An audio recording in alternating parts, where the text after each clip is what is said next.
Palabra Pública, letras para el debate en Uchile TV.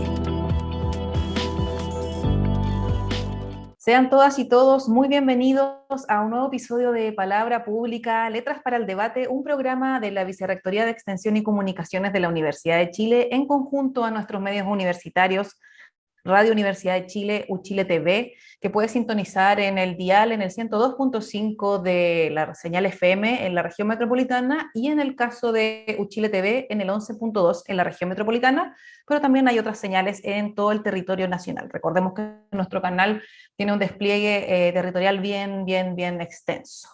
Hoy día vamos a hablar de educación, vamos a hablar de educación pública y vamos a hablar desde un proyecto que están haciendo, que tiene una trayectoria, pero que está viendo avances en estos últimos tiempos. Y vamos a hablar también de educación pública, de educación de mercado, de los paradigmas que hoy día determinan cómo se despliega nuestro mundo educativo en sus distintos niveles. Y vamos a hablar con alguien experto en la materia y quien encabeza este proyecto. Les cuento un poco más del proyecto. Se trata de la Escuela Centro Parque Karen, que el 6 de junio tuvo su primer hito con la firma de un convenio con el Servicio Local de Educación de Barrancas, que compete al territorio de Pudahuel, Lo Prado y Cerro Navia, y que es un proyecto que va a acompañar a los proyectos que ya existen en el Parque Karen. Recordemos que el Parque Karen es una iniciativa que busca desarrollar la innovación, la transdisciplina y el vínculo entre el mundo público, educativo, el mundo privado, para abordar los temas país. Ya, bueno, este Centro Experimental Karen nace el 2021 con el objetivo de generar un proyecto educativo experimental y modelos pedagógicos que faciliten el desarrollo de la libertad, individualidad y potencialidades de las y los estudiantes en el siglo XXI. Este establecimiento se va a ubicar justamente en el Parque Karen. Y sobre este proyecto vamos a hablar con su director ejecutivo, hablo de Víctor Orellana. Bienvenido, Víctor, a Palabra Pública, Letras para el Debate. Muchas gracias a ustedes, gracias Fran, y para mí siempre es un gusto estar conversando en los medios de la universidad. Así es. Les cuento un poquito más de Víctor también, que él es un investigador, el investigador asistente del Centro de Investigación Avanzada en Educación de nuestro CIAE. También fue director de la Fundación Nodo 21 y fue secretario general de la FECH.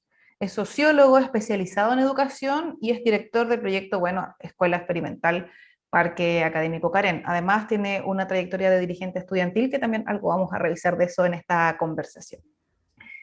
Víctor, cuéntanos primero que todo de qué hablamos cuando hablamos de un establecimiento experimental. ¿Cómo podemos explicarle a las personas este carácter de experimental y cómo marca el quehacer de este proyecto? Bueno, primero partiendo de la constatación de que la educación chilena, y esto no es nuevo, no, obviamente no parte con el estallido, la educación chilena está siendo súper cuestionada por la sociedad. Esto por distintas razones, ¿no? Habían razones económicas, tenemos una educación muy desigual, muy cara. Habían razones de carácter académico.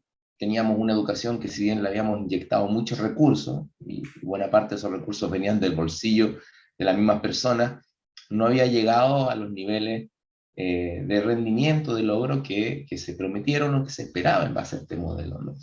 Pero además ahora último tenemos un agotamiento de la educación que genera agobio y falta de sentido. Tenemos muchos jóvenes que no quieren ir a clases, tenemos profesores que no se sienten a gusto desempeñando su vocación por las condiciones en las cuales están. Tenemos varios problemas y la educación experimental lo que trata de plantear es la necesidad de reimaginar la educación desde su mismo núcleo. La experimentalidad en la educación no es nueva, han habido movimientos experimentales a lo largo de toda la historia y en particular en Chile. A mí me gustaría relevar esto. Conocemos a Gabriela Mistral por la poesía, por ejemplo, pero Gabriela Mistral fue una importante impulsora de la educación experimental en su momento, ¿no? Y quizás la educación experimental hoy día es muy importante porque nos va a permitir, en el contexto de la educación pública, repensar qué es la educación en el siglo XXI, en un momento histórico en que los niños y niñas aprenden a hablar y escribir por internet, en que los padres y las madres ya no son las figuras de autoridad que eran hace 100 años, un mundo en el que el conocimiento ya no está simplemente reducido en la academia, en la ciencia, sino que escurre por la sociedad, en que las mentalidades críticas se forman muchas veces fuera del aula. En ese mundo hay que repensar qué es la educación, no solo cómo administrar la educación que tenemos, no solo las políticas que se hacen sobre la educación, sino que repensar la educación en su mismo núcleo, en sus elementos más básicos. Y para eso necesitamos un espacio que le permita a la educación pública imaginar, que le permita a las comunidades imaginar, a los estudiantes, a los jóvenes, a las jóvenes, a las y los profesores que son protagonistas de esta historia, y para eso queremos hacer este espacio en Karen, que se nutre además de un entorno enriquecido por los museos, por los proyectos que van a ir en ese, que van a estar ahí en ese parque a disposición de la población y de la ciudadanía en general de ese territorio. Así que es un espacio para reimaginar, que es la educación en este momento que tanto se necesita. Víctor, y en ese sentido, bueno, es como potenciar quizá otras formas de trabajar, no solo, como decías tú, administrar cómo se administra un establecimiento, cómo funciona el sistema, sino que ver distintos dispositivos, nuevas formas de enseñar. ¿Qué ejemplos podemos dar respecto a, o sea, sabemos que se va a aplicar en un territorio específico y va a tener ciertas condiciones, pero qué ejemplos podemos dar para que la gente se pueda imaginar qué significa experimentalidad en la educación, y no solo con, bueno, teniendo este antecedente de la trayectoria histórica de la educación chilena? Tenemos a Amanda Labarca, no olvidar esa académica que también desarrolla esa línea de trabajo, mencionaste a Gabriela Mistral, pero hoy día, ¿cómo aplicamos esa experimentalidad? Bueno, primero decir que la experimentalidad ya está ocurriendo, ¿eh? Lo hacen los profesores y las profesoras a propósito de los distintos problemas que tienen que enfrentar. La pandemia del COVID, por ejemplo, generó un espacio, y por la necesidad, como se dice, la necesidad es la madre de la invención, muchos profesores y profesoras hicieron prácticas distintas en términos de la enseñanza-aprendizaje y de qué experiencias de aprendizaje podían aplicarse. Yo voy a dar solo dos ejemplos, simplemente para que entendamos de qué estamos conversando, pero no quisiera agotar en esos ejemplos porque precisamente, y acá quisiera distinguir entre un espacio destinado a la experimentalidad y un modelo alternativo de educación. De acuerdo. Hay modelos alternativos de educación disponibles, ¿no? Pero la idea acá no es apropiarnos de un modelo previamente existente, sino generar las condiciones para que nuestras comunidades, nuestra sociedad generen sus propios modelos, ¿no? Sus propias educaciones, ¿no? Entonces, simplemente poner dos ejemplos. El problema del cuidado. Vivimos una sociedad, yo recién decía que las madres y los padres ya no son las figuras de autoridad, y producto de la incorporación de las mujeres al trabajo, hay un vacío en términos del cuidado de la vida. Y ese cuidado de la vida lo hemos entendido desafortunadamente de manera separada del fenómeno educativo. Lo hemos entendido vinculado exclusivamente al problema de la salud, o lo hemos entendido vinculado exclusivamente a un montón de servicios que se brindan en el mercado, desde, por ejemplo, el problema de la terapia, ¿no? O sea, hoy día tenemos una penetración de la psicología y de la terapia en la vida cotidiana enorme. Probablemente los niños y niñas sean pocos quienes no han pasado por la experiencia de atención psicológica. Entonces, una de las cosas con que nosotros nos gustaría experimentar es con vincular ese cuidado profesional, vincular el problema pedagógico y vincular el problema de la salud como un puro proceso. En Chile se innovó, por ejemplo, con lo que se llama la atención del niño sano, que esto los padres y las madres la conocen bien, que significa que la salud no está disponible solo cuando tú te enfermas. Que la atención sanitaria es una atención que te va llevando adelante en la vida precisamente para construir la salud y no la enfermedad. En Chile, como tenemos un problema, tenemos un mercado de la salud, y al mercado de la salud, por supuesto que le conviene que tú te enfermes, porque mientras más te enfermes, más pagas, ¿no? Desde un punto de vista público es todo lo contrario. A nosotros nos conviene que la gente sea saludable, y salud, educación, alimentación y cuidado es lo mismo. Van por los mismos canales. Entonces a nosotros, por ejemplo, nos gustaría construir una educación que desde la más tierna infancia está orgánicamente vinculada, por ejemplo, con el centro de salud que tengamos cerca. Y el profesor y el equipo docente, con el equipo de salud, se relacionen en virtud de ir conduciendo esa experiencia, ese desarrollo de la manera más armónica posible en una serie de problemas que son cotidianos, que tienen que ver, por ejemplo, con el de la alimentación. Se supo hace poco, de hecho, funcionarios de Junaev estuvieron en paro por la mala calidad de la comida que había en la Junaev. Nosotros quisiéramos construir un sistema, ¿no?, de cuidado y desarrollo de la vida, llamámoslo de carácter experimental, que acompañara el desarrollo de los niños y niñas en relación también con sus madres, con sus padres, ¿no? Y eso, por ejemplo, hoy día en la institucionalidad chilena está dividido, está parcelado. Consultorio, los servicios que tú puedas comprar en el mercado, la escuela. Y nosotros quisiéramos vincular eso, porque cuando no lo haces, ¿qué termina ocurriendo? ¿Eh? Que muchas veces los profesores echan al hombro problemas que en estricto rigor debiésemos responder con institucionalidad. Entonces, ahí tenemos un vector de experiencia que nosotros quisiéramos trabajar. Y otro que también me gustaría relevar, que tiene que ver con la articulación de las distintas disciplinas, las distintas asignaturas que uno tiene en la escuela, ¿no?, con lo que se llama la enseñanza y el aprendizaje basado en proyectos. Esto no es nuevo, el aprendizaje basado en proyectos es bien antiguo, pero proviene de la idea siguiente, de que quizás tú aprendes más y te involucras más con el conocimiento cuando lo manejas en un sentido práctico y no simplemente teórico. Eso significa que en el desarrollo de proyectos a veces involucras distintas materias. Por ejemplo, en el caso de la música, en la música está la matemática, en la música también está la física, ¿no?, la resistencia de los materiales, y tú puedes desarrollar un proyecto donde vayas aprendiendo distintas materias y por lo tanto te aproximas al fenómeno de la educación no a partir de estar sentado en un pupitre escuchando a un profesor hablando de una materia y luego recreo, después en el mismo pupitre escuchando a un profesor hablando de otra materia, sino que la entiendes más vinculado al proceso práctico de la vida. Por ejemplo, desarrollas un proyecto musical. Entonces, vas a la escuela, no a sentarte en un pupitre, vas a desarrollar un proyecto musical.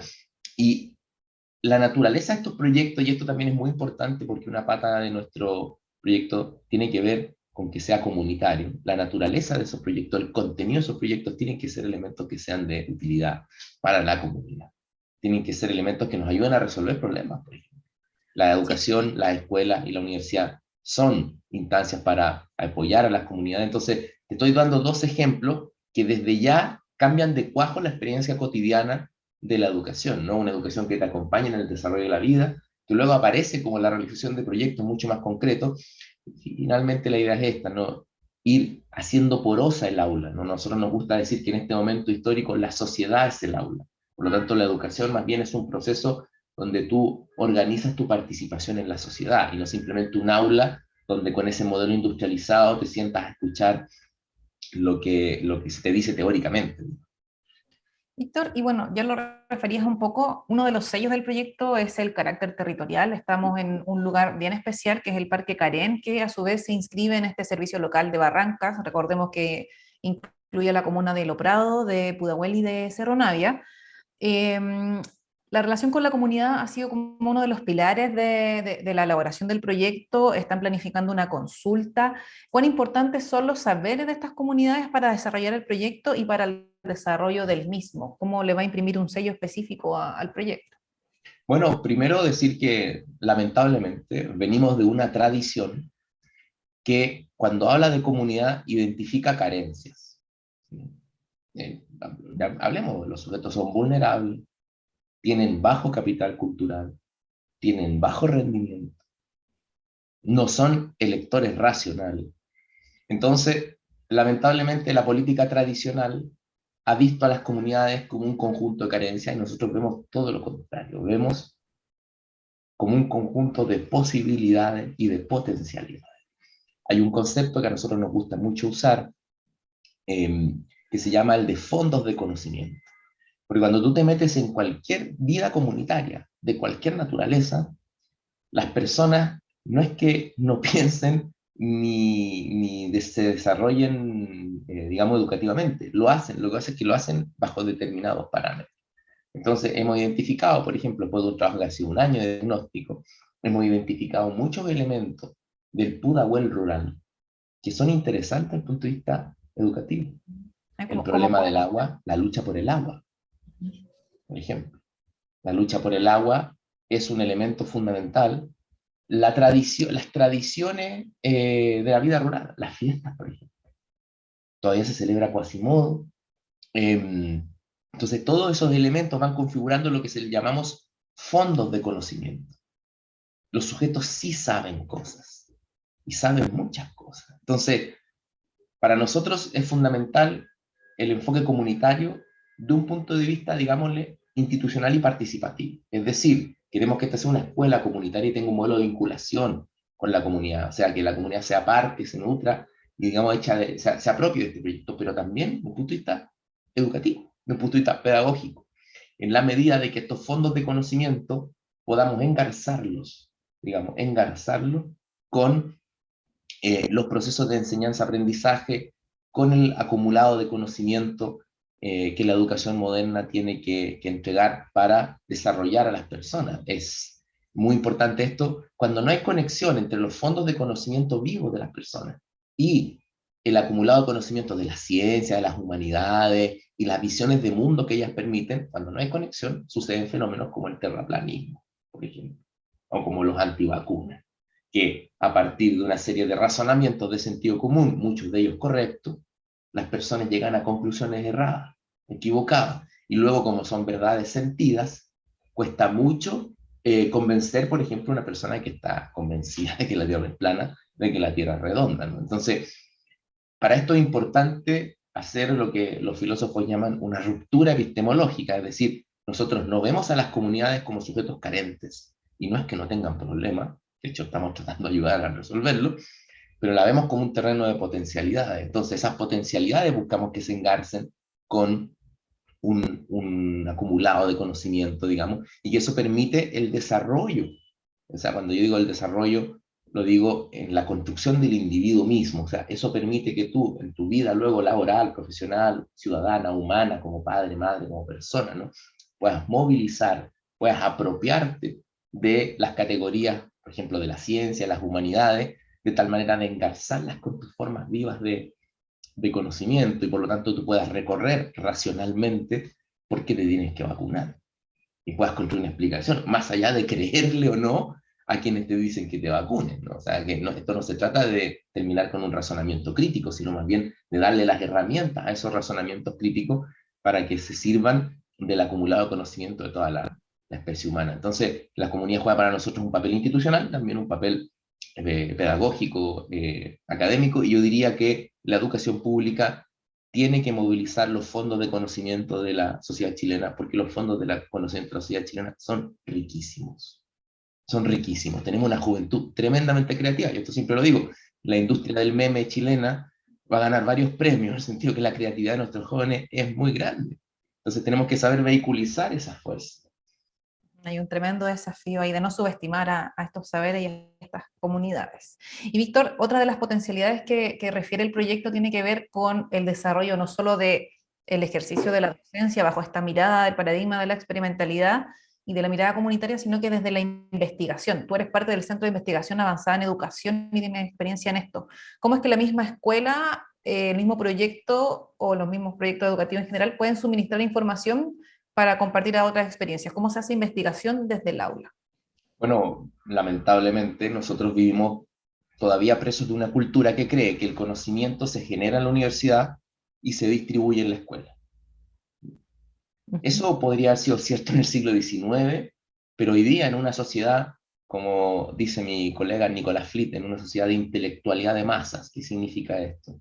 De desarrollo de un estamento profesional masivo, de desarrollo del acceso masivo al conocimiento, cada vez más amplio. En este contexto histórico no hay una gran diferencia, y no debe haberla, entre la universidad y la escuela. Más bien tienen que ser parte de un mismo sistema de desarrollo de la educación y de la creación de conocimiento, de humanidades, de ciencias, ¿no?, de arte, por ejemplo, de cultura. Entonces, lo que nosotros estamos trabajando, y de hecho tenemos un equipo en nuestro proyecto dedicado exclusivamente al problema de la relación entre la universidad y el territorio y la escuela, es crear un modelo que nos permita de manera permanente vincular lo que la universidad investiga con estos proyectos concretos que vamos a llevar adelante. Por lo tanto, no se trata de que la universidad simplemente haga extensión o vinculación con el medio y se vincule con la escuela. Se trata de que la docencia universitaria, la investigación y la extensión se desarrollen orgánicamente con la escuela y a su vez la escuela también sea un lugar de producción de conocimiento en una relación bidireccional, ¿no? Voy a poner un puro ejemplo, recién lo señalé, ¿no? La lucha por el agua. Tenemos lugares en Pudahuel rural, lamentablemente, al lado del aeropuerto más moderno de América Latina, que no tienen agua.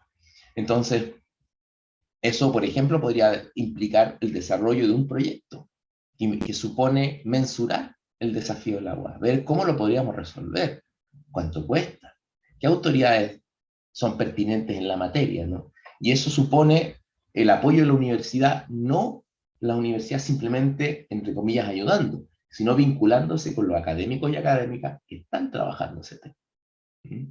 Que Y están harto, trabajando esos temas. y acá en la universidad hay un grupo bastante grande trabajando el tema de agua, o sea, un llamado directo para comenzar esa tarea. Desde ya, por ejemplo, estamos trabajando con el Centro de Energía y el Centro de Electromovilidad, porque quisiéramos que nuestra escuela tuviera un desarrollo también técnico-profesional, es más, que cuestionara la diferencia entre lo técnico-profesional y lo académico, que al final las cosas se mezclan más de lo que uno pretende, ¿no? Más de lo que uno se imagina. Entonces, no sé, quisiéramos poder formar jóvenes que supieran armar y desarmar motores eléctricos. Pero para eso vamos a trabajar con los que saben de motores eléctricos en la universidad y los vamos a vincular de igual a igual, con jóvenes y con docentes, por supuesto bajo la guía de los profesores y de las profesoras que van a saber sacarle un rendimiento pedagógico a esto. Entonces, quisiéramos que existiera una relación orgánica entre lo que la universidad hace. Y para eso, por ejemplo, hicimos una convocatoria abierta. Esto es importante, ¿eh? Porque, por supuesto, en este proyecto hemos trabajado a nivel institucional con las distintas unidades académicas que tienen que ver con educación, facultades y departamentos, institutos también. Pero además hicimos una convocatoria abierta a todos los académicos, académicas e investigadores que les interesase este tema. Y hemos generado un espacio de diálogo donde ha salido materia prima para hacer distintas cosas. Entonces, para nosotros es muy importante ese espacio porque en el fondo es la relación orgánica entre lo que ocurre en la universidad y la escuela. Y hemos trabajado con gente, por ejemplo, que piensa distinto, que tiene distintas orientaciones, pero hemos ido encontrando las maneras de colaborar con sinergia en los desarrollos de este proyecto, que por supuesto todavía estamos en una etapa muy inicial, y a su vez también tratar de vincular esas capacidades que hay en la universidad con las necesidades del servicio local. Barrancas, que es una institucionalidad pública nueva, recién creada en la reforma educacional que se hizo hace algunos años y que por lo tanto tiene muchas necesidades con las cuales la universidad puede ser solidaria. Y creemos que de esa colaboración entre servicio local y universidad pueden surgir algunas claves que ayuden a la recuperación de la educación pública a nivel nacional, ¿no? Porque no es que nosotros ahí vayamos a hacer algo, digamos, modelo ni nada, sino que tenemos universidades por un lado públicas, tenemos servicio local de educación público y dialogamos poco.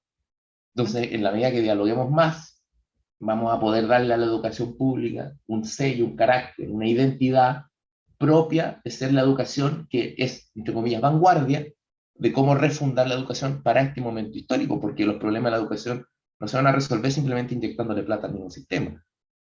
Hay muchas más variables. Bueno, de eso podemos seguir conversando en el segundo bloque de Palabra Pública, Letras para el Debate. Vamos a seguir en ese punto de universidades y educación pública. Estamos con Víctor Orellana, director ejecutivo del proyecto Escuela Centro Carén, un proyecto de la Universidad de Chile en el Parque Carén. Y bueno, vamos a una pausa y regresamos con Palabra Pública, Letras para el Debate. Palabra Pública, Letras para el Debate en Uchile TV. Estamos de vuelta en Palabra Pública, Letras para el Debate. Estamos en una conversación sobre educación pública, sobre proyectos de la Universidad de Chile. Y estamos hablando de esto con Víctor Orellana, quien es director ejecutivo del proyecto Escuela Centro Parque Carén, que está dando sus primeros pasos para concretarse en dicho parque académico. Y bueno, Víctor nos estaba hablando de las potencialidades de vincular a las universidades con la educación, con su desarrollo, con nuevas estrategias de abordaje. Y Víctor, quizás nos puedas contar un poco más sobre, bueno, en este caso está ejecutando la Universidad de Chile este proyecto y que hay una posibilidad de que quizás este modelo pueda servir para otros territorios, pero viéndolo desde el punto de vista más desde el rol público, más allá de la voluntad de una institución, ¿hay algún deber específico de que nuestros planteles estatales, públicos, especialmente los del CUECH, se involucren en esta gran tarea de fortalecer la educación pública? Primero, creo que no se trata de que la Universidad de Chile, digamos, le diga al resto de las instituciones estatales o públicas qué hacer, ¿ah? Más bien es al revés. Yo creo que nosotros estamos aprendiendo mucho con este proyecto. Por supuesto, tenemos capacidad en la universidad que hay que poner a disposición de los problemas del país, pero no hay que olvidar que somos un sistema de universidades públicas, ¿no? Esto, discúlpame el paréntesis, ¿ah? Pero nuestras universidades hacia los años 60 todavía eran universidades del siglo XIX. Recién en los años 60, en los años 50, empiezan a fundarse las facultades científicas. La ciencia en Chile es muy joven. Y la discusión de la reforma universitaria de los años 60 bien podría considerarse la discusión de la fundación de un espacio universitario moderno en el país, con capacidad de crear tecnología, crear ciencia, en el mismo proceso que se elabora el proyecto 5 de la Unidad Popular, que era un antecedente de Internet. Y esto lo reconocen los estudios de la cibernética. Hay un compilado reciente editado por el colega Rodrigo Fernández, donde esto se investiga, ¿no? Que en Chile estaban ocurriendo cosas en los años 60, en el mismo momento que surge la música de Víctor Jara, vinculada a la Universidad de Chile, o la música de Quilapayún y Pillimani, muchos de ellos vinculados a la USACH, o la universidad, lo que en ese momento la Universidad Técnica del Estado, ¿no? Sin mucha, no, sin nostalgia de esa época, porque tampoco corresponde a la nostalgia. Lo que quiero decir es que nuestras universidades del Estado son un momento, un proceso de una discusión sobre el sentido de la universidad para un país que todavía está inacabada.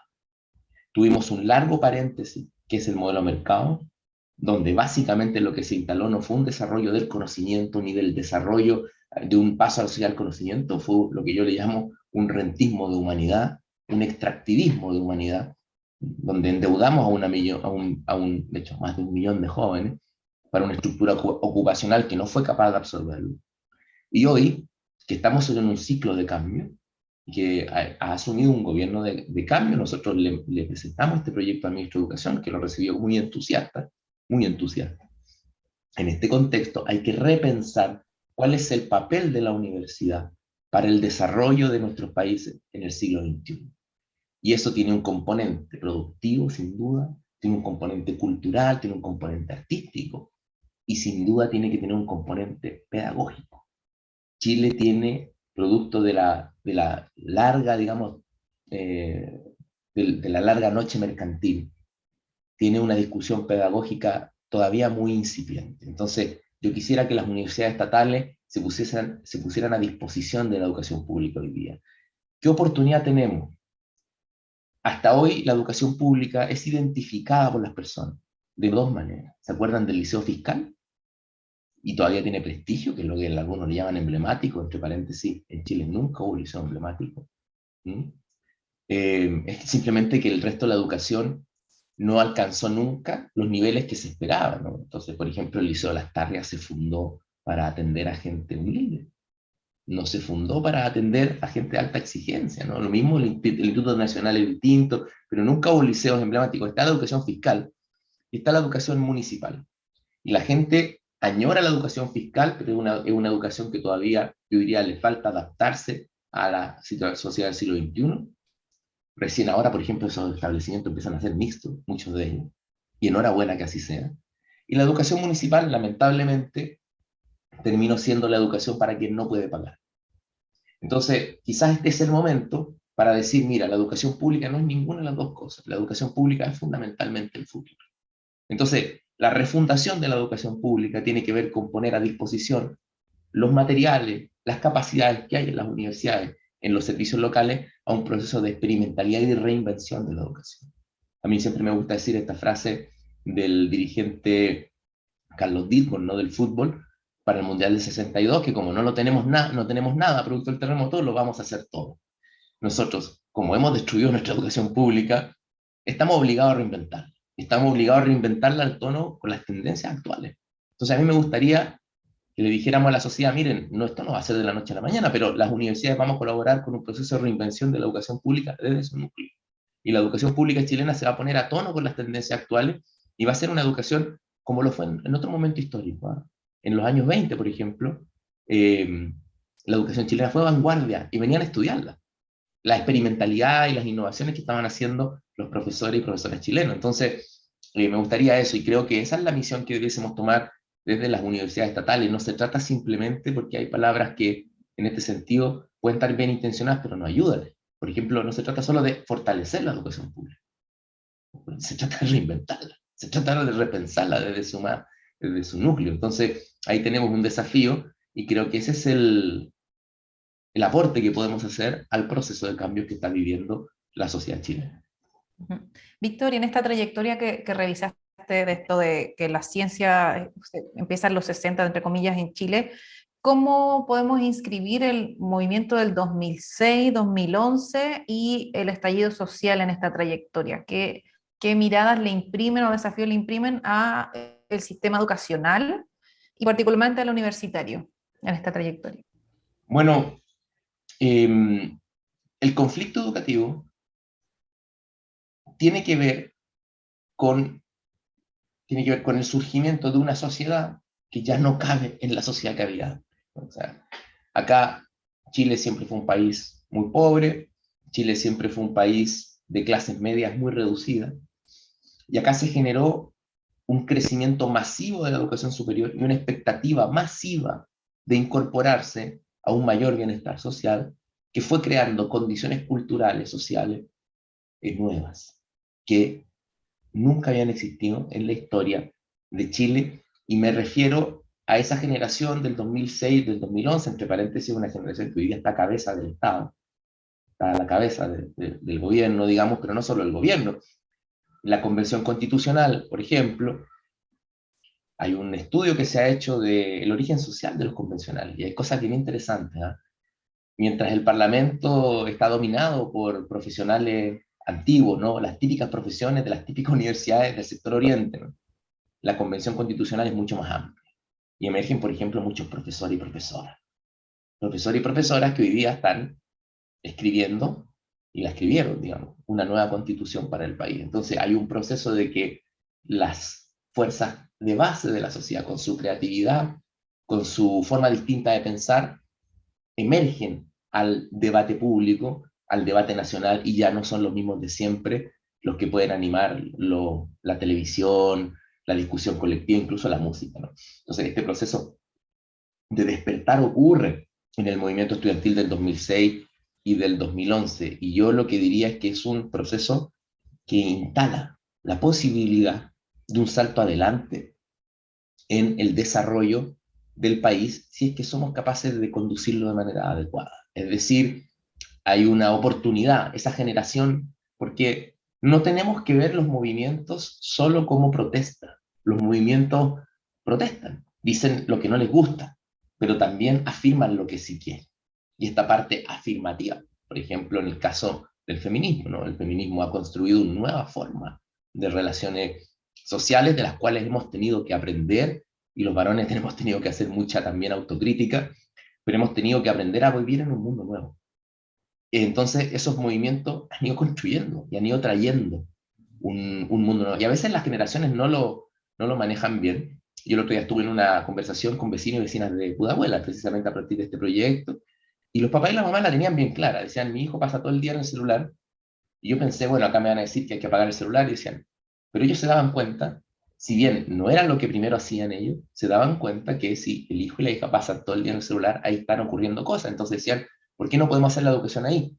Entonces, lo que quiero decir es que en esos movimientos surgió un mundo nuevo, o va surgiendo un mundo nuevo, y que ese es un mundo que si lo vehiculizamos bien, tiene una capacidad pedagógica, productiva y cultural nueva en la historia de Chile. Nunca antes habíamos tenido tantos profesionales, incluso han formado en instituciones que no eran de una alta calidad y buscaban el lucro, ¿no? Pero aún así hay un efecto agregado de eso que genera tremendas potencialidades. La lucha contra el mercado es la resistencia a la, digamos, transformación de la educación en una mercancía, la resistencia a ser transformados en dinero, en objeto. Por lo tanto, es la afirmación de otras formas de establecer el vínculo educativo. Yo creo que todos nos acordamos con cariño más bien de los profesores desobedientes que de los obedientes. Penas más interesantes, digamos. Así que yo creo que es una sociedad que se ha acostumbrado a desobedecer, pero que en esa desobediencia fue creando también cosas extremadamente interesantes que hoy día requieren ser institucionalizadas por un régimen político nuevo, más poroso, y también por una pedagogía y una educación más abierta a esos fenómenos de construcción y de desarrollo de la vida, digamos. Yo creo que por ahí va el aporte fundacional a la república del futuro, ¿no? Que estamos tejiendo, construyendo hoy día. Hay una cita muy importante, el 4 de septiembre, ¿no? Pero digamos, ese es el aporte de esos movimientos, haber ayudado a construir esa posibilidad de un mundo nuevo. Víctor, y bueno, en el 2019, también bajo el prisma de estos movimientos, publicaste en Palabra Pública una columna que se llamaba Proceso Constituyente y Educación, abramos el futuro. En esa columna afirmas que la tarea de la educación pública en el siglo XXI es convertir a las aulas en un espacio de libertad y dejar de entender la educación como el simple extractivismo de humanidad que ha hecho el neoliberalismo. ¿Cuáles crees que son las metas que deberíamos proponernos en estos tiempos para transformar la sociedad de las aulas? Y, bueno, ahí se toca un tema que yo creo que es uno de los... yo trato al menos de imprimir también ese sello en este proyecto en específico que tiene que ver con la búsqueda de la libertad. La educación siempre ha tenido que ver con esto, con la emancipación, con la construcción de personas libres y soberanas. Lamentablemente, la educación se fue cada vez viendo más agobio, menos un espacio de libertad. Cuando decimos que queremos construir la educación como un espacio de libertad, es porque uno se da cuenta, ¿no? Nos damos cuenta a nuestro alrededor que están en crisis todo lo que los sociólogos le llamamos las formas coactivas de vínculo social. Es decir, están en crisis todas las formas de, entre comillas, dominación. Todas las autoridades. Y de cualquier naturaleza, no solo autoridades legales, que la gente desconfía de los partidos, las instituciones, el parlamento, etcétera, ¿no? Están en crisis autoridades culturales. La iglesia ya no tiene el ascendiente que tenía sobre la sociedad antes, la propia ciencia, para qué decir, ¿no? Los padres, las madres, etcétera, ¿no? Entonces, en una sociedad que se desconfía de la autoridad, por lo tanto, que las personas dicen, yo no tengo por qué obedecer esto, y que a veces tiene efectos negativos. La gente dice, porque no, ya no tengo que parar a la luz roja, ¿no? Y hay efectos temibles del debilitamiento de la autoridad. Pero nosotros pensamos que es el momento para dar un paso en pensar una sociedad de mayor libertad. ¿Qué significa esto? En que los procesos educativos y los procesos de construcción de la vida en general descansen más en procesos de soberanía y de decisión y de la libertad de las personas que en simplemente en respuesta coactiva. Esto significa en educación, por ejemplo, que para nosotros es mucho más importante las actividades libres que las actividades mandatorias. No se trata solo de que aumente, porque esta discusión ya ha venido antes, de que aumente, por ejemplo, los optativos.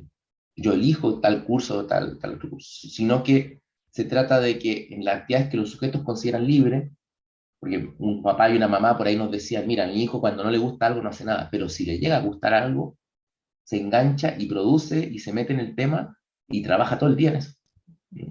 Entonces, queremos dirigir la experiencia de enseñanza-aprendizaje que tengamos en elementos que resulten significativos y dentro de ese ejercicio de la libertad las personas puedan aprender algo que también es muy importante, que uno no siempre puede hacer lo que quiere. Pero una vez que tú estás dentro de un proyecto que te resulta significativo, entonces tú puedes aprender a disciplinarte, puedes aprender que hay que hacer cosas que no te gustan y por lo tanto a mayor libertad también hay mayor responsabilidad. Tenemos que construir una sociedad que sea más libre y eso implica también una sociedad de individuos más responsables, en un sentido de autonomía, de mayor autonomía. Y eso nos gustaría ir construyendo de tal manera que la educación permitiera generar procesos. Hay un autor italiano, un luchador antifascista italiano, Antonio Gramsci, ¿no?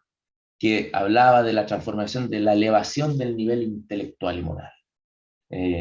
Por ejemplo, que en las aglomeraciones la gente se comporte de manera civilizada, que respete la dignidad de las otras personas en todo momento, que genere mayor empatía, por ejemplo, que tenga un sentido más elevado de la dignidad humana.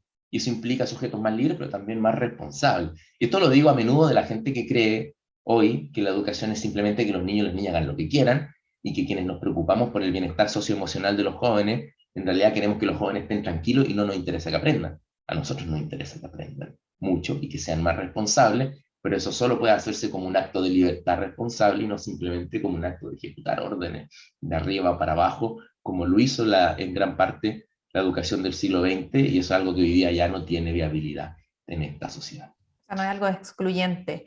Y en ese sentido, ¿qué rol le cae a la pieza de la perspectiva crítica que deberían tener los jóvenes y niños de hoy en este bloque de individualidad, de responsabilidad? ¿Cómo entra esa mirada?